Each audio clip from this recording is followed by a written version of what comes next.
The new Netflix original series, Stranger Things, has been a success among audiences everywhere. It is a thrilling show about a woman who lives in a small Indiana town in 1983.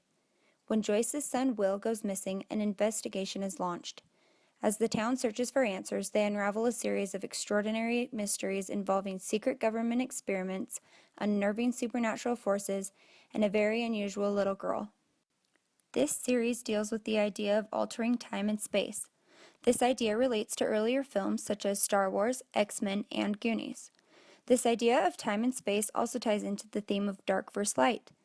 All things related to evil are represented by darkness, the Upside Down, the Demigorgon, the lab in which Eleven escaped from.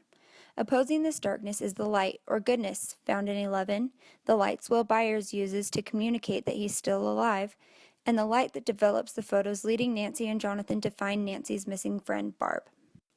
Although Joyce Byers never gives up on her son, parents in this series do not always have a good rep. Throughout the episodes, Nancy and Lucas's parents do not know of their whereabouts, let alone that Eleven, a mysterious young girl, is living in their basement. It is not until the end of the series that Nancy's mom reaches out to her and allows Nancy to confide in her. In the closing scene, the evil has been defeated and the kids are being treated by medical personnel. Nancy and Lucas's parents come to the scene late, and even then, the dad never expresses interest. Earlier in the series, it is mentioned that their parents only married because the father was well-to-do and could provide the means for the mother to have a family. This lack of love between the parents is emulated as they oftentimes don't express enough interest in their own children. Another example of oblivious parenting is by Steve's parents. Near the beginning of the series, his parents leave to go out of town and he invites his friends over. This night is when Nancy loses her virginity to Steve. From this experience, we draw multiple signs. Right off the bat, we notice that the parents are irresponsible for leaving their son home alone.